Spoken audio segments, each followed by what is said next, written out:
ਸਤਿ ਸ੍ਰੀ ਅਕਾਲ। ਸਾਹਿਤਕ ਸੱਥ ਚੈਨਲ 'ਤੇ ਆਪ ਜੀ ਦਾ ਸਵਾਗਤ। ਮੈਂ ਹਾਂ ਹਰਮੀਤ ਕੌਰ। ਅੱਜ ਦੀ ਕਲਾਸ ਵਿੱਚ ਅਸੀਂ ਪ੍ਰੋਫੈਸਰ ਮੋਹਨ ਸਿੰਘ ਦੁਆਰਾ ਰਚਿਤ ਕਵਿਤਾ ਦੋ ਟੋਟਿਆਂ ਵਿੱਚ ਭੌਂ ਟੁੱਟੀ ਦੀ ਪ੍ਰਸੰਗ ਸਹਿਤ ਵਿਆਖਿਆ ਕਰਨ ਜਾ ਰਹੇ ਹਾਂ। ਪ੍ਰੋਫੈਸਰ ਮੋਹਨ ਸਿੰਘ ਇੱਕ ਅਜਿਹੇ ਹਰਫਨਮੌਲਾ ਸ਼ਾਇਰ ਹਨ, ਜਿਵੇਂ ਕਿ ਪਹਿਲੀ ਵੀਡੀਓ ਵਿੱਚ ਵੀ ਦੱਸਿਆ ਗਿਆ ਹੈ ਕਿ ਉਹਨਾਂ ਨੇ ਗੀਤਕਾਰੀ ਵੀ ਕੀਤੀ ਹੈ, ਕਵਿਤਾ ਰੋਮਾਂਟਿਕ ਕਵਿਤਾ ਵੀ ਲਿਖੀ ਹੈ। ਔਰ ਅੱਜ ਦੀ ਜੋ ਕਵਿਤਾ ਹੈ ਦੋ ਟੋਟਿਆਂ ਵਿੱਚ ਭੌਂ ਟੁੱਟੀ, ਇਹ ਉਹਨਾਂ ਦੀ ਪ੍ਰਗਤੀਸ਼ੀਲ ਰੰਗ ਵਾਲੀ ਕਵਿਤਾ ਹੈ। ਭਾਵ ਸਮਾਜਵਾਦੀ ਰੰਗਣ ਵਿੱਚ ਰਚੀ ਹੋਈ ਮਾਰਕਸਵਾਦ ਦੇ ਪ੍ਰਭਾਵ ਹੇਠ ਲਿਖੀ ਇਹ ਕਵਿਤਾ ਹੈ। ਇਸ ਕਵਿਤਾ ਵਿੱਚ ਕਵੀ ਨੇ ਦੋ ਟੋਟਿਆਂ ਦੇ ਵਿੱਚ ਭੌਂ ਟੁੱਟੀ। ਕਵੀ ਕਹਿ ਰਿਹਾ ਹੈ ਕਿ ਸਾਰੀ ਭੌਂ ਤੋਂ ਭਾਵ ਹੈ ਧਰਤੀ, ਸਾਰੀ ਸ੍ਰਿਸ਼ਟੀ ਦੀ ਧਰਤੀ ਜਿਹੜੀ ਹੈ ਉਹ ਦੋ ਟੋਟਿਆਂ ਦੇ ਵਿੱਚ, ਭਾਵ ਦੋ ਭਾਗਾਂ ਦੇ ਵਿੱਚ, ਦੋ ਹਿੱਸਿਆਂ ਦੇ ਵਿੱਚ ਵੰਡੀ ਹੋਈ ਦੱਸ ਰਿਹਾ ਹੈ ਕਵੀ। ਇੱਕ ਮਹਿਲਾਂ ਦਾ, ਇੱਕ ਢੋਕਾਂ ਦਾ। ਇੱਕ ਤਾਂ ਮਹਿਲਾਂ ਵਾਲਿਆਂ ਦਾ ਭਾਵ ਅਮੀਰਾਂ ਦਾ ਵਰਗ ਹੈ, ਅਤੇ ਦੂਸਰਾ ਢੋਕਾਂ ਤੋਂ ਭਾਵ ਹੈ ਜੋ ਸਾਧਨਹੀਣ ਤਬਕਾ ਹੈ, ਗਰੀਬਾਂ ਦੀਆਂ ਕੁੱਲੀਆਂ ਹਨ। ਜਿਵੇਂ ਪਿੰਡਾਂ ਤੋਂ ਬਾਹਰ ਬਸਤੀਆਂ ਬਣੀਆਂ ਹੁੰਦੀਆਂ ਹਨ, ਦਲਿਤਾਂ ਦੀਆਂ, ਮਜ਼ਦੂਰਾਂ ਦੀਆਂ, ਕਿਰਤੀਆਂ ਦੀਆਂ, ਸਾਧਨਹੀਣ ਲੋਕਾਂ ਦੀਆਂ। ਕਵੀ ਕਹਿ ਰਿਹਾ ਹੈ ਕਿ ਸਾਰੀ ਸ੍ਰਿਸ਼ਟੀ ਜਿਹੜੀ ਹੈ ਧਰਤੀ ਦੋ ਭਾਗਾਂ ਦੇ ਵਿੱਚ ਵੰਡੀ ਹੋਈ ਹੈ। ਕਿਹੜੇ ਕਿਹੜੇ ਹਨ? ਇੱਕ ਮਹਿਲਾਂ ਵਾਲਿਆਂ ਦਾ ਅਤੇ ਦੂਸਰਾ ਢੋਕਾਂ ਭਾਵ ਕੁੱਲੀਆਂ ਵਾਲਿਆਂ ਦਾ, ਗਰੀਬ ਬਸਤੀ ਵਾਲੇ ਲੋਕਾਂ ਦਾ। ਦੋ ਧੜਿਆਂ ਦੇ ਵਿੱਚ ਖਲਕਤ ਵੰਡੀ, ਧਰਤੀ ਵੀ ਦੋ ਭਾਗਾਂ ਦੇ ਵਿੱਚ ਵੰਡੀ ਹੋਈ ਹੈ, ਅਤੇ ਖਲਕਤ ਭਾਵ ਦੁਨੀਆ ਜਿਹੜੀ ਹੈ ਉਹ ਵੀ ਦੋ ਭਾਗਾਂ ਦੇ ਵਿੱਚ ਵੰਡੀ ਹੋਈ ਹੈ। ਕਿਹੜਿਆਂ ਕਿਹੜਿਆਂ ਦੇ ਵਿੱਚ? ਇੱਕ ਲੋਕਾਂ ਦਾ, ਇੱਕ ਜੋਕਾਂ ਦਾ। ਇੱਕ ਤਾਂ ਆਮ ਲੋਕ ਹਨ, ਸਾਧਾਰਨ ਲੋਕ ਹਨ, ਜੋ ਕਿਰਤੀ ਹਨ, ਕਿਸਾਨ ਹਨ, ਸਾਧਨਹੀਣੇ ਲੋਕ ਹਨ, ਸਧਾਰਨ ਵਰਗ ਦੇ ਲੋਕ ਹਨ। ਅਤੇ ਦੂਸਰਾ ਜੋਕਾਂ ਦਾ ਭਾਵ ਜੋ ਸਰਮਾਏਦਾਰੀ ਵਰਗ ਹੈ, ਪੂੰਜੀਪਤੀ ਵਰਗ ਹੈ, ਭਾਵ ਇਹ ਸ਼ੋਸ਼ਣ ਕਰਨ ਵਾਲੀਆਂ ਜੋਕਾਂ ਹਨ, ਜਿਹੜੇ ਆਮ ਸਧਾਰਨ ਲੋਕਾਂ ਦਾ ਖੂਨ ਚੂਸ ਰਹੀਆਂ ਹਨ। ਭਾਵ ਇਹ ਸ਼ੋਸ਼ਕ ਧਿਰ ਹੈ ਅਤੇ ਇਹ ਸ਼ੋਸ਼ਣ ਕਰਨ ਵਾਲੇ ਹਨ। ਪੂੰਜੀਪਤੀ ਵਰਗ ਜੋ ਹੈ ਸਧਾਰਨ ਲੋਕਾਂ ਦਾ ਸ਼ੋਸ਼ਣ ਕਰਦਾ ਹੈ। ਕਵੀ ਇਸ ਤਰ੍ਹਾਂ ਜੋ ਹੈ ਧਰਤੀ ਨੂੰ ਵੀ ਦੋ ਭਾਗਾਂ ਵਿੱਚ ਵੰਡਿਆ ਹੋਇਆ ਦਿਖਾ ਰਿਹਾ ਹੈ, ਅਤੇ ਦੁਨੀਆ ਨੂੰ ਵੀ ਅੱਗੋਂ ਦੋ ਭਾਗਾਂ ਦੇ ਵਿੱਚ ਵੰਡਿਆ ਹੋਇਆ ਵਿਖਾ ਰਿਹਾ ਹੈ।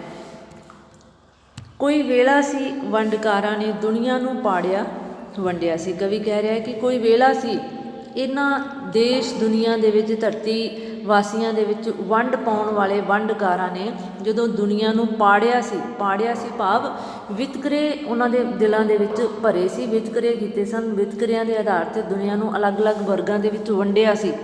ਵਿੱਥਾਂ ਵਿੱਚ ਵਿੱਥਾਂ ਹੋਰ ਵਧਾ, ਜਨਤਾ ਨੂੰ ਦਾਡਾ ਤਰੰਡਿਆ ਸੀ। ਇਸ ਤਰ੍ਹਾਂ ਇਹਨਾਂ ਵੰਡਕਾਰਾਂ ਨੇ, ਭਾਵ ਇਹਨਾਂ ਵਿੱਥਕਾਰਾਂ ਨੇ ਆਪਣੇ ਸਵਾਰਥ ਦੇ ਲਈ ਸਾਰੀ ਧਰਤੀ ਨੂੰ, ਸਾਰੀ ਲੋਕਾਈ ਨੂੰ ਜੋ ਹੈ ਵੱਖ-ਵੱਖ ਜੋ ਹੈ ਧੜਿਆਂ ਦੇ ਵਿੱਚ ਵੰਡ ਦਿੱਤਾ ਸੀ। ਵਿੱਥਾਂ ਪਾਈਆਂ ਸਨ ਉਹਨਾਂ ਦੇ ਦਿਲਾਂ ਦੇ ਵਿੱਚ, ਜੋ ਹੈ ਪਾੜ ਪੈਦਾ ਕਰ ਦਿੱਤੇ ਸਨ, ਭਾਵ ਦੂਰੀਆਂ ਪੈਦਾ ਕੀਤੀਆਂ ਸਨ। ਵਿੱਥਾਂ ਵਿੱਚ ਵਿੱਥਾਂ ਹੋਰ ਵਧਾ, ਭਾਵ ਥੋੜ੍ਹੀਆਂ ਬਹੁਤ ਦੂਰੀਆਂ ਤਾਂ ਪਹਿਲਾਂ ਵੀ ਹੁੰਦੀਆਂ ਹਨ, ਪਰ ਉਹਨਾਂ ਵਿੱਥਾਂ ਨੂੰ ਹੋਰ ਵੀ ਵਧਾ ਦਿੱਤਾ ਗਿਆ ਸੀ। ਜੇਕਰ ਅਸੀਂ ਪਾਟੇ ਕੱਪੜੇ ਨੂੰ ਸਿਉਂ ਦੇਵਾਂਗੇ ਤਾਂ ਉਸ ਨੂੰ ਵਰਤਿਆ ਜਾ ਸਕਦਾ ਹੈ, ਅਤੇ ਜੇਕਰ ਪਾਟੇ ਨੂੰ ਹੋਰ ਜ਼ਿਆਦਾ ਖਿੱਚਿਆ ਜਾਏਗਾ, ਉਸ ਨੂੰ ਪਾੜਿਆ ਜਾਏਗਾ, ਤਾਂ ਉਹ ਕਿਸੇ ਵੀ ਕੰਮ ਨਹੀਂ ਆਉਂਦਾ। ਇਸੇ ਤਰ੍ਹਾਂ ਜੇਕਰ ਲੋਕਾਂ ਦੇ ਦਿਲਾਂ ਵਿੱਚ ਥੋੜ੍ਹੀ ਬਹੁਤ ਦੂਰੀ ਹੈ, ਉਸ ਨੂੰ ਮਿਟਾਉਣ ਦੀ ਜਾਂ ਮੇਲਣ ਦੀ ਕੋਸ਼ਿਸ਼ ਕੀਤੀ ਜਾਵੇ ਤਾਂ ਉਹ ਦੂਰੀਆਂ ਦੂਰ ਹੋ ਸਕਦੀਆਂ ਹਨ।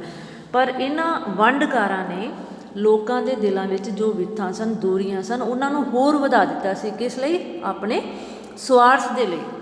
ਜਨਤਾ ਨੂੰ ਦਾਡਾ ਤਰੰਡਿਆ ਸੀ। ਇਸ ਤਰ੍ਹਾਂ ਉਹਨਾਂ ਨੇ ਆਮ ਜਨਤਾ ਦਾ ਜੋ ਸੀ, ਭੋਲੀ ਭਾਲੀ ਜਨਤਾ ਦਾ ਖੂਬ ਜੋ ਫਾਇਦਾ ਉਠਾਇਆ ਅਤੇ ਉਹਨਾਂ ਦਾ ਸ਼ੋਸ਼ਣ ਕੀਤਾ, ਉਹਨਾਂ ਨੂੰ ਖੱਜਲ ਖੁਆਰ ਕੀਤਾ। ਕੁਝ ਪਾਈਆਂ ਵਿੱਥਾਂ ਵਰਨ ਦੀਆਂ। ਕਵੀ ਕਹਿ ਰਿਹਾ ਹੈ ਕਿ ਪਹਿਲਾਂ ਵਰਨ ਦੇ ਆਧਾਰ 'ਤੇ ਲੋਕਾਂ ਦੇ ਦਿਲਾਂ ਦੇ ਵਿੱਚ ਵਿੱਥਾਂ ਪਾਈਆਂ ਗਈਆਂ। ਵਰਨ ਕੀ ਸੀ? ਜਿਵੇਂ ਬ੍ਰਾਹਮਣ ਹੈ, ਛਤਰੀ ਅਤੇ ਵੇਸ਼ਿਆ, ਸ਼ੂਦਰ, ਭਾਵ ਇਹਨਾਂ ਦੇ ਆਧਾਰ 'ਤੇ ਲੋਕਾਂ ਦੇ ਦਿਲਾਂ ਦੇ ਵਿੱਚ ਵੰਡੀਆਂ। ਵਰਨ ਦੇ ਆਧਾਰ 'ਤੇ ਪਹਿਲਾਂ ਸਮਾਜ ਨੂੰ ਵੰਡਿਆ ਕਿ ਉੱਚੀ ਕੁਲ ਦੇ ਲੋਕ ਬ੍ਰਾਹਮਣ ਹਨ, ਫਿਰ ਅਕਸ਼ਤਰੀਆ ਹਨ ਜਿਹੜੇ ਦੇਸ਼ ਰਕਸ਼ਕ ਹਨ, ਵੇਸ਼ਿਆ ਹਨ ਜਿਹੜੇ ਵਪਾਰੀ ਵਰਗ ਦੇ ਹਨ, ਅਤੇ ਸ਼ੂਦਰ ਜਿਹੜੇ ਹਨ ਉਹ ਉਹਨਾਂ ਦੇ ਨੌਕਰ, ਭਾਵ ਬਿਲਕੁਲ ਹੀ ਉਹਨਾਂ ਨੂੰ ਦਲਿਤ ਦੇ ਵਜੋਂ ਅਲੱਗ ਕੈਟਾਗਰੀ ਦੇ ਵਿੱਚ ਰੱਖ ਦਿੱਤਾ ਗਿਆ ਸੀ, ਜਿਨ੍ਹਾਂ ਦਾ ਜਿਉਣ ਦੇ ਜਿਹੜੇ ਅਧਿਕਾਰ ਸਨ ਉਹ ਬਹੁਤ ਸੀਮਿਤ ਕਰ ਦਿੱਤੇ ਗਏ ਸਨ।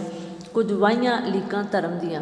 ਫਿਰ ਲੋਕਾਂ ਨੂੰ ਵਰਨ ਤੋਂ ਬਾਅਦ ਧਰਮ ਦੇ ਆਧਾਰ 'ਤੇ ਵੰਡਿਆ ਗਿਆ, ਜਿਵੇਂ ਹਿੰਦੂ, ਮੁਸਲਮਾਨ, ਸਿੱਖ, ਈਸਾਈ, ਹੋਰ ਵੀ ਦੁਨੀਆ ਦੇ ਵਿੱਚ ਅਨੇਕਾਂ ਧਰਮ ਹਨ।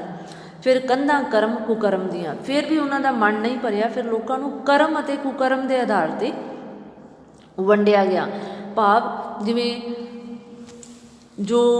ਜਿਵੇਂ ਸੋਨੇ ਦਾ ਕੰਮ ਕਰਨ ਵਾਲੇ ਸੁਨਾਰ ਹਨ, ਲੋਹੇ ਦਾ ਕੰਮ ਕਰਨ ਵਾਲੇ ਲੋਹਾਰ ਹਨ, ਲੱਕੜ ਦਾ ਕੰਮ ਕਰਨ ਵਾਲੇ ਤਰਖਾਣ ਹਨ। ਇਸ ਤਰ੍ਹਾਂ ਕਰਮ ਦੇ ਆਧਾਰ 'ਤੇ ਲੋਕਾਂ ਨੂੰ ਵੰਡਿਆ ਗਿਆ। ਅਤੇ ਕੁਕਰਮ ਦੇ ਆਧਾਰ 'ਤੇ ਵੀ, ਭਾਵ ਕੁਝ ਲੋਕਾਂ ਨੂੰ ਅਜਿਹੇ ਉਹਨਾਂ ਦੇ ਕਰਮ ਜਿਹੜੇ ਸਨ ਉਹਨਾਂ ਨੂੰ ਮਾੜੇ ਕਰਮ ਗਰਦਾਨ ਦਿੱਤਾ ਗਿਆ, ਅਤੇ ਉਹਨਾਂ ਨੂੰ ਕੁਕਰਮ ਦੇ ਆਧਾਰ 'ਤੇ ਉਹਨਾਂ ਨੂੰ ਸਮਾਜ ਦੇ ਨਾਲੋਂ ਨਿਖੇੜ ਦਿੱਤਾ ਗਿਆ, ਦੁਤਕਾਰ ਦਿੱਤਾ ਗਿਆ। ਫਿਰ ਧੁੰਦਾਂ ਅੰਨੇ ਭਰਮ ਦੀਆਂ। ਅਤੇ ਫਿਰ ਇਸ ਦੇ ਬਾਵਜੂਦ ਵੀ ਉਹਨਾਂ ਦਾ ਮਨ ਨਹੀਂ ਭਰਿਆ, ਫਿਰ ਉਹਨਾਂ ਨੇ ਲੋਕਾਂ ਦੇ ਦਿਲਾਂ ਦੇ ਵਿੱਚ ਧੁੰਦਾਂ ਅੰਨੇ ਭਰਮ ਦੀਆਂ, ਅਨੇਕ ਪ੍ਰਕਾਰ ਦੇ ਵਹਿਮਾਂ ਭਰਮਾਂ ਦੀ ਜਿਹੜੀ ਧੁੰਦ ਸੀ ਉਹਨਾਂ ਦੀਆਂ ਅੱਖਾਂ ਦੇ ਉੱਤੇ ਚੜ੍ਹਾ ਦਿੱਤੀ ਗਈ। ਇੱਕ ਅਜਿਹਾ ਚਸ਼ਮਾ, ਅਜਿਹੀ ਐਨਕ ਉਹਨਾਂ ਦੀਆਂ ਅੱਖਾਂ ਦੇ ਉੱਤੇ ਲਗਾ ਦਿੱਤੀ ਗਈ ਕਿ ਉਹ ਆਪਣੀ ਇਸ ਸਥਿਤੀ ਨੂੰ ਵਹਿਮਾਂ ਭਰਮਾਂ ਦੇ ਵਿੱਚ ਗਰਸੇ ਹੋਏ ਜਿਹੜੇ ਸਨ ਬਦਲਣ ਦੇ ਲਈ ਤਿਆਰ ਹੀ ਨਹੀਂ ਸੀ ਹੋ ਰਹੇ। ਫਿਰ ਵਿੱਥਾਂ ਲਿਪੀ ਜ਼ੁਬਾਨ ਦੀਆਂ। ਫਿਰ ਲੋਕਾਂ ਨੂੰ ਉਸ ਤੋਂ ਬਾਅਦ ਅਗਲਾ ਪੜਾਵ ਸ਼ੁਰੂ ਹੋਇਆ ਕਿ ਲੋਕਾਂ ਨੂੰ ਲਿਪੀ ਅਤੇ ਜ਼ੁਬਾਨ ਦੇ ਆਧਾਰ 'ਤੇ, ਭਾਵ ਭਾਸ਼ਾ ਦੇ ਆਧਾਰ 'ਤੇ ਵੰਡਿਆ ਗਿਆ। ਫਿਰ ਪਹਿਰਾਵੇ ਅਤੇ ਵੇਸ ਦੀਆਂ। ਫਿਰ ਲੋਕਾਂ ਨੂੰ ਜੋ ਹੈ ਪਹਿਰਾਵੇ ਦੇ ਆਧਾਰ 'ਤੇ ਅਤੇ ਉਹਨਾਂ ਦੀ ਵੇਸ਼ ਭੂਸ਼ਾ ਦੇ ਆਧਾਰ 'ਤੇ ਵੰਡਿਆ ਗਿਆ। ਭਾਵ ਉਹਨਾਂ ਨੂੰ ਕੁਝ ਪਹਿਰਾਵਾ ਜਿਹੜਾ ਹੈ ਉਹਨੂੰ ਸੱਭਿਆ ਸਮਝ ਲਿਆ ਗਿਆ, ਕੁਝ ਅਸੱਭਿਆ ਸਮਝ ਲਿਆ ਗਿਆ। ਫਿਰ ਸੱਭਿਅਤਾ ਸੱਭਿਆਚਾਰ ਦੀਆਂ। ਫਿਰ ਲੋਕਾਂ ਦੇ ਰਹਿਣ ਸਹਿਣ ਦੇ ਆਧਾਰ 'ਤੇ, ਉਹਨਾਂ ਦੀ ਜੀਵਨ ਜਾਚ, ਉਹਨਾਂ ਦੇ ਜੀਵਨ ਢੰਗ ਦੇ ਆਧਾਰ 'ਤੇ ਉਹਨਾਂ ਨੂੰ ਵੰਡਿਆ ਗਿਆ। ਫਿਰ ਦੇਸ਼ ਅਤੇ ਪ੍ਰਦੇਸ਼ ਦੀਆਂ।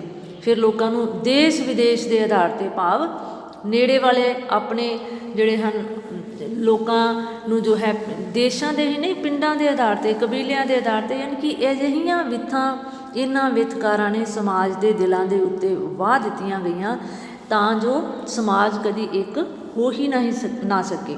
ਕਿਉਂਕਿ ਜੇਕਰ ਇਹ ਵਿੱਥਾਂ ਨਾ ਹੋਣਗੀਆਂ ਤਾਂ ਸਮਾਜ ਇੱਕ ਹੋਵੇਗਾ। ਸਮਾਜ ਇੱਕ ਹੋਵੇਗਾ ਅਤੇ ਉਹਨਾਂ ਦੀ ਸੋਚਣ ਸਮਝਣ ਦੀ ਸ਼ਕਤੀ ਜਿਹੜੀ ਹੈ ਉਹ ਇੱਕ ਦੂਜੇ ਨੂੰ ਉੱਚਾ ਚੁੱਕਣ ਦੇ ਲਈ ਕੋਸ਼ਿਸ਼ ਕਰਨਗੇ। ਪਰ ਜਦੋਂ ਉਹਨਾਂ ਦੇ ਵਿੱਚ ਵਿੱਥਾਂ ਹੀ ਇੰਨੀਆਂ ਪੈਦਾ ਕਰ ਦਿੱਤੀਆਂ ਗਈਆਂ ਹਨ ਕਿ ਉਹ ਇੱਕ ਦੂਜੇ ਨੂੰ ਹੀਣਾ ਦਰਸਾਉਣ ਦੇ ਲਈ, ਇੱਕ ਦੂਜੇ ਤੋਂ ਅੱਗੇ ਲੰਘਣ ਦੇ ਲਈ, ਇੱਕ ਦੂਜੇ ਦੇ ਨਾਲ ਅਜਿਹਾ ਘਟੀਆ ਕਿਸਮ ਦਾ ਮੁਕਾਬਲੇ ਉਹਨਾਂ ਦੇ ਵਿੱਚ ਪੈਦਾ ਕਰ ਦਿੱਤੇ ਗਏ ਕਿ ਉਹਨਾਂ ਦਾ ਕਦੀ ਵਿਕਾਸ ਹੋ ਹੀ ਨਾ ਸਕੇ। ਵਿਕਾਸ ਜੋ ਹੈ ਕਿਸ ਦਾ ਹੋਵੇ? ਸਿਰਫ ਪੂੰਜੀਪਤੀਆਂ ਦਾ।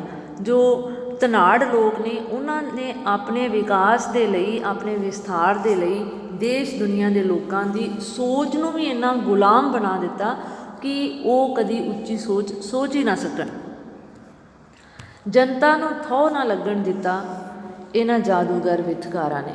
ਭਾਵ ਇੰਨੀਆਂ ਵਿੱਥਾਂ ਜਿਹੜੀਆਂ ਸਨ ਦੁਨੀਆ ਦੇ ਵਿੱਚ ਪੈਦਾ ਕਰ ਦਿੱਤੀਆਂ, ਪਰ ਜਨਤਾ ਨੂੰ, ਆਮ ਜਨਤਾ ਨੂੰ ਥਹੁ, ਭਾਵ ਇਸ ਦਾ ਪਤਾ ਹੀ ਨਾ ਲੱਗਣ ਦਿੱਤਾ ਵੀ ਉਹਨਾਂ ਦਾ ਮਕਸਦ ਕੀ ਹੈ। ਇਹ ਵਿੱਥਾਂ ਕਿਉਂ ਪੈਦਾ ਕੀਤੀਆਂ ਗਈਆਂ? ਆਪਣੇ ਵਿਕਾਸ ਦੇ ਲਈ, ਜਨਤਾ ਦੇ ਸ਼ੋਸ਼ਣ ਦੇ ਲਈ। ਪਰ ਜਨਤਾ ਨੂੰ ਇਸ ਗੱਲ ਦਾ ਅਹਿਸਾਸ ਹੀ ਨਾ ਹੋਣ ਦਿੱਤਾ। ਲੋਕਾਂ ਨੂੰ ਧਰਮ ਦੇ ਆਧਾਰ 'ਤੇ, ਜਾਤ ਦੇ ਆਧਾਰ 'ਤੇ, ਵਰਨ ਦੇ ਆਧਾਰ 'ਤੇ, ਭਾਸ਼ਾ ਅਤੇ ਸੱਭਿਅਤਾ ਦੇ ਆਧਾਰ 'ਤੇ ਆਪਸ ਦੇ ਵਿੱਚ ਇੱਕ ਦੂਜੇ ਨੂੰ ਜੋ ਹੈ ਟਕਰਾ ਦਿੱਤਾ। ਲੋਕ ਉੱਧਰ ਹੀ ਟਕਰੇ ਰਹਿ ਗਏ ਔਰ ਪੂੰਜੀਪਤੀ ਆਪਣਾ ਨਿਰੰਤਰ ਵਿਕਾਸ ਕਰਦੇ ਗਏ। ਕਹਿਣ ਦਾ ਭਾਵ ਹੈ ਗਰੀਬ ਨਿਰੰਤਰ ਗਰੀਬ ਹੁੰਦਾ ਗਿਆ ਅਤੇ ਅਮੀਰ ਲਗਾਤਾਰ ਅਮੀਰ ਹੁੰਦਾ ਗਿਆ। ਇਹ ਜਾਦੂਗਰ ਵਾਲੀ ਭੂਮਿਕਾ ਅਦਾ ਕੀਤੀ ਇਹਨਾਂ ਪੂੰਜੀਪਤੀ ਵਿਥਕਾਰਾਂ ਨੇ। ਜਿਸ ਤਰ੍ਹਾਂ ਜਾਦੂਗਰ ਜੋ ਹੈ ਲੋਕਾਂ ਦੀਆਂ ਅੱਖਾਂ ਨੂੰ ਇੱਕ ਸੰਮੋਹਣ, ਇੱਕ ਅਜਿਹੀ ਸ਼ਕਤੀ ਹੁੰਦੀ ਹੈ ਉਸ ਦੇ ਕੋਲ ਕਿ ਲੋਕਾਂ ਦੀਆਂ ਅੱਖਾਂ ਦੇ ਉੱਤੇ ਅਜਿਹਾ ਪਰਦਾ ਪਾ ਦਿੰਦਾ ਹੈ ਕਿ ਉਹ ਵਾਸਤਵਿਕਤਾ ਨੂੰ ਸਮਝ ਹੀ ਨਹੀਂ ਸਕਦੇ। ਠੀਕ ਇਸੇ ਤਰ੍ਹਾਂ ਇਹਨਾਂ ਵਿਥਕਾਰਾਂ ਨੇ ਜਨਤਾ ਨੂੰ ਵਾਸਤਵਿਕਤਾ ਤੋਂ ਜਾਣੂ ਹੋਣ ਹੀ ਨਾ ਦਿੱਤਾ।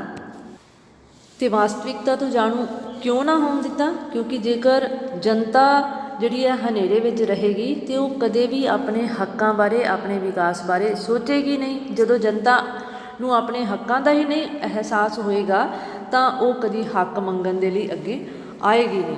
ਕਵੀ ਕਹਿ ਰਿਹਾ ਕਿ ਅਸਲੀਅਤ ਵਿੱਚ ਨੇ ਦੋ ਵਿੱਥਾਂ।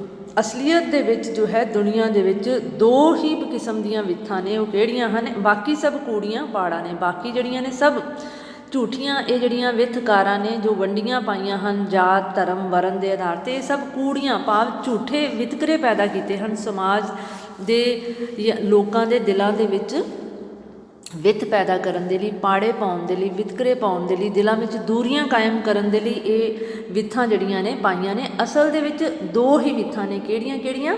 ਇੱਕ ਅਮੀਰੀ ਵਾਲੀ ਤੇ ਇੱਕ ਗਰੀਬੀ ਵਾਲੀ, ਭਾਵ ਇੱਕ ਸ਼ੋਸ਼ਣ ਕਰਨ ਵਾਲੀ ਧਿਰ ਹੈ ਤੇ ਦੂਸਰੀ ਜਿਸ ਦਾ ਸ਼ੋਸ਼ਣ ਕੀਤਾ ਜਾ ਰਿਹਾ ਹੈ। ਕੁਝ ਚੇਤਨ ਸ਼ੇਰ ਜਵਾਨਾਂ ਨੇ ਵਿਥਕਾਰਾਂ ਤਾਈਂ ਵੰਗਾਰਿਆ ਜਦ। ਫਿਰ ਕਵੀ ਕਹਿ ਰਿਹਾ ਹੈ ਕਿ ਕੁਝ ਚੇਤਨ ਜੋ ਸੁਚੇਤ ਕਿਸਮ ਦੇ ਲੋਕ ਸਨ, ਜੋ ਜਾਗਰੂਕ ਸਨ, ਜਿਨ੍ਹਾਂ ਨੂੰ ਸਮੇਂ ਦਾ ਔਰ ਪੂੰਜੀਪਤੀਆਂ ਦੀਆਂ ਇਹਨਾਂ ਕਾਰਗੁਜ਼ਾਰੀਆਂ ਦਾ ਅਹਿਸਾਸ ਸੀ, ਜੋ ਵਿਗਿਆਨਿਕ ਸੋਚ ਰੱਖਦੇ ਸਨ, ਇਹ ਸ਼ੇਰਾਂ ਜਿਹੇ ਜਵਾਨ, ਭਾਵ ਜਿਸ ਤਰ੍ਹਾਂ ਸ਼ੇਰ ਜਿਹੜਾ ਹੈ ਉਸ ਤੋਂ ਜੰਗਲ ਦੇ ਸਾਰੇ ਜਾਨਵਰ ਡਰਦੇ ਹਨ ਕਿਉਂਕਿ ਉਹ ਬੜਾ ਖੂੰਖਾਰ ਹੁੰਦਾ ਹੈ। ਠੀਕ ਇਸੇ ਤਰ੍ਹਾਂ ਜਦੋਂ ਕਿਸੇ ਮਨੁੱਖ ਦੇ ਵਿੱਚ ਜਾਗ੍ਰਿਤੀ ਆ ਜਾਏ, ਉਸ ਨੂੰ ਵਾਸਤਵਿਕਤਾ ਦਾ ਗਿਆਨ ਹੋਵੇ, ਉਸ ਨੂੰ ਚੰਗੇ ਮੰਦੇ ਦਾ ਗਿਆਨ ਹੋਵੇ, ਤਾਂ ਸਮਾਜ ਜਿਹੜਾ ਹੈ ਉਸ ਤੋਂ ਵੀ ਡਰਨਾ ਸ਼ੁਰੂ ਕਰ ਦਿੰਦਾ ਹੈ। ਵਿਥਕਾਰਾਂ ਤਾਈਂ ਵੰਗਾਰਿਆ ਜਦ, ਇਸੇ ਲਈ ਇਹਨਾਂ ਕੁਝ ਯੁਵਾ ਸਨ ਜੋ ਦੇਸ਼ ਦੇ ਯੁਵਾ ਵਰਗ ਸੀ, ਸ਼ੇਰਾਂ ਜਿਹੇ ਬੁਲੰਦ ਹੌਸਲੇ ਵਾਲਾ, ਜਿਨ੍ਹਾਂ ਨੇ ਸੁਚੇਤ ਪੱਧਰ 'ਤੇ ਵਿਥਕਾਰਾਂ ਨੂੰ, ਵਿਥਾਂ ਪਾਉਣ ਵਾਲਿਆਂ ਨੂੰ, ਵਿਤਕਰੇ ਕਾਇਮ ਕਰਨ ਵਾਲਿਆਂ ਨੂੰ, ਸਮਾਜ ਦੇ ਵਿੱਚ ਪੂੰਜੀਪਤੀ ਵਰਗ ਨੂੰ ਜਦੋਂ ਵੰਗਾਰਿਆ ਭਾਵ ਲਲਕਾਰਿਆ, ਉਹਨਾਂ ਨੂੰ ਚੈਲੰਜ ਕੀਤਾ, ਸ਼ਾਈ ਮਾਈ ਕਰ ਵਿਥਾਂ ਨੂੰ ਅਸਲੀਅਤ ਤਾਈਂ ਉਖਾੜਿਆ ਜਦ।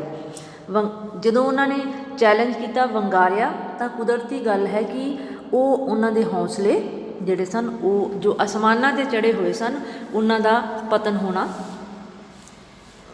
ਕੁਦਰਤੀ ਗੱਲ ਸੀ। ਇਸ ਲਈ ਇਹਨਾਂ ਸ਼ੇਰਾਂ ਜਿਹੇ ਜਾਗਰੂਕ ਨੌਜਵਾਨ ਯੁਵਾ ਵਰਗ ਨੇ ਸ਼ਾਈ ਮਾਈ ਕਰ ਵਿਥਾਂ ਨੂੰ, ਦੁਨੀਆ ਦੇ ਲੋਕਾਂ ਦੇ ਦਿਲਾਂ ਵਿੱਚ ਜੋ ਅਨੇਕਾਂ ਪ੍ਰਕਾਰ ਦੀਆਂ ਵਿਥਾਂ ਸਨ, ਉਹਨਾਂ ਨੂੰ ਸ਼ਾਈ ਮਾਈ ਕਰਨ ਦੀ ਕੋਸ਼ਿਸ਼ ਕੀਤੀ, ਭਾਵ ਹਟਾਉਣ ਦੀ ਕੋਸ਼ਿਸ਼ ਕੀਤੀ, ਖਤਮ ਕਰਨ ਦੀ ਕੋਸ਼ਿਸ਼ ਕੀਤੀ, ਅਸਲੀਅਤ ਤਾਈਂ ਉਗਾੜਿਆ ਜਦ। ਅਤੇ ਇਹ ਸ਼ਾਈ ਮਾਈ ਕਿਵੇਂ ਹੋਈਆਂ? ਕਿਉਂਕਿ ਜਦੋਂ ਲੋਕਾਂ ਨੂੰ ਅਸਲੀਅਤ ਦੱਸੀ ਕਿ ਪੂੰਜੀਪਤੀ ਵਰਗ ਜੋ ਹੈ ਆਪਣੇ ਹਿੱਤਾਂ ਦੇ ਵਿਕਾਸ ਦੇ ਲਈ, ਆਪਣੇ ਸਵਾਰਥ ਦੇ ਲਈ ਲੋਕਾਂ ਦੇ ਵਿੱਚ ਅਜਿਹੇ ਭਰਮ ਭੁਲੇਖੇ ਕਾਇਮ ਕਰ ਰਿਹਾ ਹੈ, ਜਦੋਂ ਇਸ ਅਸਲੀਅਤ ਦਾ ਆਮ ਜਨਤਾ ਨੂੰ ਗਿਆਨ ਹੋਇਆ ਅਤੇ ਉਹਨਾਂ ਦੀਆਂ ਅੱਖਾਂ ਖੁੱਲ੍ਹੀਆਂ ਰਹਿ ਗਈਆਂ, ਉਹਨਾਂ ਦੇ ਵਿੱਚ ਵੀ ਜਾਗ੍ਰਿਤੀ ਆਉਣੀ ਸ਼ੁਰੂ ਹੋਈ। ਜਦੋਂ ਜਾਗ੍ਰਿਤੀ ਆਉਣੀ ਸ਼ੁਰੂ ਹੋਈ ਤਦ ਕਿਰਤੀ ਤੇ ਕਿਰਸਾਨ ਉੱਠੇ। ਫਿਰ ਕਿਰਤੀ ਵਰਗ ਜੋ ਹੁਣ ਤੱਕ ਜੋ ਸੀ ਇੱਕ ਤਰ੍ਹਾਂ ਦੇ ਨਾਲ ਪੈਰਾਂ ਦੀ ਮਿੱਟੀ ਬਣਿਆ ਹੋਇਆ ਸੀ, ਜਿਸ ਨੂੰ ਲਿਤਾੜਿਆ ਜਾ ਰਿਹਾ ਸੀ, ਜੋ ਨਿਘਾਰ ਦਾ ਸ਼ਿਕਾਰ ਸੀ, ਉਹ ਕਿਰਤੀ ਵਰਗ ਤੇ ਕਿਰਸਾਨ, ਆਮ ਜਿਹੜੇ ਕਾਸ਼ਤਕਾਰ ਸਨ, ਉਹ ਜਾਗਰੂਕ ਹੋ ਗਏ। ਉਹ ਆਪਣੇ ਹੱਕਾਂ ਦੇ ਲਈ ਸੁਚੇਤ ਹੋ ਕੇ ਆਵਾਜ਼ ਉਠਾਉਣ ਦੇ ਲਈ ਇਕੱਠੇ ਹੋਏ। ਕਾਲੀ ਤੇ ਬੋਲੀ ਰਾਤ ਮੁੱਕੀ। ਫਿਰ ਜੋ ਸਮਾਜ ਦੇ ਵਿੱਚ ਅਗਿਆਨਤਾ ਦੇ ਹਨੇਰੇ ਰੂਪੀ ਕਾਲੀ ਰਾਤ ਸੀ, ਜਿਸ ਦੇ ਵਿੱਚ ਲੋਕਾਂ ਨੂੰ ਨਾ ਗੱਲ ਨੂੰ ਸਮਝਣ ਦਾ ਪਤਾ ਸੀ, ਭਾਵ ਉਹਨਾਂ ਨੂੰ ਆਪਣੇ ਹੱਕਾਂ ਦਾ ਅਹਿਸਾਸ ਨਹੀਂ ਸੀ, ਅਜਿਹੀ ਗੂੰਗੇਪਣ ਵਾਲੇ, ਭਾਵ ਲੋਕ ਜਿਹੜੇ ਗੂੰਗੇ ਬਣ ਚੁੱਕੇ ਸਨ, ਜਿਨ੍ਹਾਂ ਦੇ ਕੋਲ ਬੋਲ ਹੀ ਨਹੀਂ ਸਨ। ਬੋਲ ਕਿਉਂ ਨਹੀਂ ਸਨ? ਕਿਉਂਕਿ ਉਹਨਾਂ ਨੂੰ ਸੋਝੀ ਨਹੀਂ ਸੀ। ਇਸ ਲਈ ਜਦੋਂ ਕਿਰਤੀ ਵਰਗ ਤੇ ਕਿਸਾਨ ਵਰਗ ਜੋ ਸੀ ਹਿੰਮਤ ਕਰਕੇ ਉੱਠਿਆ, ਇੱਕ ਹੋਇਆ, ਅਤੇ ਉਹਨਾਂ ਦੀ ਦੁਨੀਆ ਦੇ ਵਿੱਚ, ਉਹਨਾਂ ਦੇ ਸਮਾਜ ਦੇ ਵਿੱਚ ਜਾਂ ਉਹਨਾਂ ਦੀ ਜ਼ਿੰਦਗੀ ਦੇ ਵਿੱਚ ਅਗਿਆਨਤਾ ਰੂਪੀ ਜਿਹੜੀ ਹਨੇਰੀ ਰਾਤ ਸੀ ਉਹ ਖਤਮ ਹੋਣੀ ਸ਼ੁਰੂ ਹੋਈ। ਗੱਲ ਗਈ ਮਣੀਜੀ ਲੋਕਾਂ ਦੀ ਅਤੇ ਸਾਮਰਾਜ ਦੀ ਬਾਤ ਮੁੱਕੀ। ਕਿਉਂਕਿ ਜਦੋਂ ਕਾਲੀ ਬੋਲੀ ਰਾਤ ਅਗਿਆਨਤਾ ਰੂਪੀ ਹਨੇਰੇ ਜਿਹੜੇ ਸਨ ਉਹਨਾਂ ਦੇ ਦਿਲਾਂ ਦੇ ਵਿੱਚੋਂ ਛੱਡਣੇ ਸ਼ੁਰੂ ਹੋ ਗਏ, ਤਾਂ ਕੁਦਰਤੀ ਗੱਲ ਹੈ ਕਿ ਲੋਕ ਜਿਹੜੇ ਸਨ ਉਹ ਸੰਗਠਿਤ ਹੋਣੇ ਸ਼ੁਰੂ ਹੋ ਗਏ। ਲੋਕ ਸੰਗਠਿਤ ਹੋਏ, ਉਹਨਾਂ ਨੇ ਆਪਣੇ ਹੱਕਾਂ ਦੇ ਲਈ ਆਵਾਜ਼ਾਂ ਉਠਾਉਣੀਆਂ ਸ਼ੁਰੂ ਕੀਤੀਆਂ, ਅਤੇ ਇਸ ਤਰ੍ਹਾਂ ਲੋਕਾਂ ਦੀ ਗੱਲ ਜਿਹੜੀ ਸੀ ਪ੍ਰਵਾਨ ਹੋਣੀ ਸ਼ੁਰੂ ਹੋ ਗਈ। ਲੋਕਾਂ ਦਾ ਰਾਜ ਕਾਇਮ ਹੋਣਾ ਸ਼ੁਰੂ ਹੋ ਗਿਆ ਅਤੇ ਸਾਮਰਾਜ ਦੀ ਬਾਤ ਮੁੱਕੀ। ਅਤੇ ਸਾਮਰਾਜੀ ਸ਼ਕਤੀਆਂ ਜਿਹੜੀਆਂ ਸਨ, ਜੋ ਸ਼ੋਸ਼ਣ ਕਰਨ ਵਾਲੀਆਂ ਪੂੰਜੀਪਤੀ ਵਰਗ ਸੀ, ਜਿਹੜਾ ਅਜੇ ਤੱਕ ਸਮਾਜ ਦੇ ਉੱਤੇ ਕਾਬਿਜ਼ ਹੋ ਕੇ ਸਮਾਜ ਨੂੰ ਜੋ ਸੀ ਸਿਰਫ ਵਰਤੋਂ ਦੇ ਵਿੱਚ ਲਿਆ ਰਿਹਾ ਸੀ, ਯੂਜ਼ ਕਰ ਰਿਹਾ ਸੀ, ਇਹਨਾਂ ਦਾ ਸਾਮਰਾਜੀ ਸ਼ਕਤੀਆਂ ਦਾ ਰਾਜ ਜਿਹੜਾ ਸੀ, ਹਕੂਮਤ ਉਹਨਾਂ ਦੀ ਖਤਮ ਹੋਈ ਅਤੇ ਲੋਕ ਰਾਜ ਦਾ ਉਦੈ ਹੋਇਆ। ਇਸ ਤਰ੍ਹਾਂ ਇਸ ਕਵਿਤਾ ਦੇ ਵਿੱਚ ਪ੍ਰੋਫੈਸਰ ਮੋਹਨ ਸਿੰਘ ਨੇ ਆਪਣੇ ਪ੍ਰਗਤੀਵਾਦੀ ਵਿਚਾਰਾਂ ਨੂੰ ਬਿਆਨਦਿਆਂ ਹੋਇਆਂ ਮਾਰਕਸਵਾਦੀ ਚਿੰਤਨ ਦੇ ਪ੍ਰਭਾਵ ਹੇਠ ਜੋ ਹੈ ਲੋਕ ਰਾਜ ਦੇ ਉਦੈ ਦਾ ਜ਼ਿਕਰ ਕੀਤਾ ਹੈ। ਔਰ ਲੋਕ ਰਾਜ ਦਾ ਉਦੈ ਕਦੋਂ ਹੋਇਆ ਹੈ? ਜਦੋਂ ਲੋਕ ਆਪਣੇ ਹੱਕਾਂ ਦੇ ਪ੍ਰਤੀ ਸੁਚੇਤ ਹੋਏ ਹਨ। ਜਦੋਂ ਲੋਕ ਹੱਕਾਂ ਦੇ ਪ੍ਰਤੀ ਸੁਚੇਤ ਹੋ ਜਾਣ ਤਾਂ ਹੀ ਉਹਨਾਂ ਨੂੰ ਆਪਣੇ ਹੱਕਾਂ ਦੀ ਪ੍ਰਾਪਤੀ ਹੁੰਦੀ ਹੈ। ਫਿਰ ਉਸ ਵੇਲੇ ਜੋ ਸਾਮਰਾਜੀ ਸ਼ਕਤੀਆਂ ਨੇ, ਜੋ ਸ਼ੋਸ਼ਣ ਕਰਨ ਵਾਲੀਆਂ ਧਿਰਾਂ ਨੇ, ਉਹਨਾਂ ਦੇ ਹੌਸਲੇ ਪਸਤ ਹੋਣੇ ਸ਼ੁਰੂ ਹੋ ਜਾਂਦੇ ਹਨ ਅਤੇ ਉਹਨਾਂ ਦਾ ਰਾਜ ਵੀ ਇੱਕ ਦਿਨ ਖਤਮ ਹੋ ਜਾਂਦਾ ਹੈ ਅਤੇ ਆਮ ਲੋਕਾਂ ਦਾ ਰਾਜ ਜੋ ਹੈ ਸਮਾਜ ਦੇ ਵਿੱਚ ਪ੍ਰਵਾਨ ਹੋਣਾ ਸ਼ੁਰੂ ਹੋ ਜਾਂਦਾ ਹੈ। ਔਰ ਇਸ ਵੀਡੀਓ ਦੇ ਨਾਲ ਹੀ ਪ੍ਰੋਫੈਸਰ ਮੋਹਨ ਸਿੰਘ ਦੀਆਂ ਜੋ ਕਵਿਤਾਵਾਂ BA ਭਾਗ ਪਹਿਲਾ ਦੇ ਸਿਲੇਬਸ ਦੇ ਵਿੱਚ ਸ਼ਾਮਿਲ ਸਨ, ਉਹ ਅੱਜ ਸਾਰੀਆਂ ਸੰਪੂਰਨ ਹੋ ਗਈਆਂ ਹਨ ਅਤੇ ਉਮੀਦ ਹੈ ਵਿਦਿਆਰਥੀ ਜੋ ਹਨ ਇਸ ਨੂੰ ਬਹੁਤ ਚੰਗੀ ਤਰ੍ਹਾਂ ਸਮਝ ਰਹੇ ਹੋਣਗੇ, ਸੁਣ ਰਹੇ ਹੋਣਗੇ। ਅਤੇ ਜਿਨ੍ਹਾਂ ਵਿਦਿਆਰਥੀਆਂ ਨੇ ਇਸ ਚੈਨਲ ਨੂੰ ਅਜੇ ਤੱਕ ਸਬਸਕ੍ਰਾਈਬ ਨਹੀਂ ਕੀਤਾ, ਸਬਸਕ੍ਰਾਈਬ ਕਰ ਲਵੋ ਅਤੇ ਅੱਗੇ ਵੀ ਸ਼ੇਅਰ ਕਰੋ ਤਾਂ ਜੋ ਹੋਰ ਵਿਦਿਆਰਥੀ ਵੀ ਇਹਨਾਂ ਵੀਡੀਓ ਤੋਂ ਲਾਭ ਉਠਾ ਸਕਣ। ਧੰਨਵਾਦ।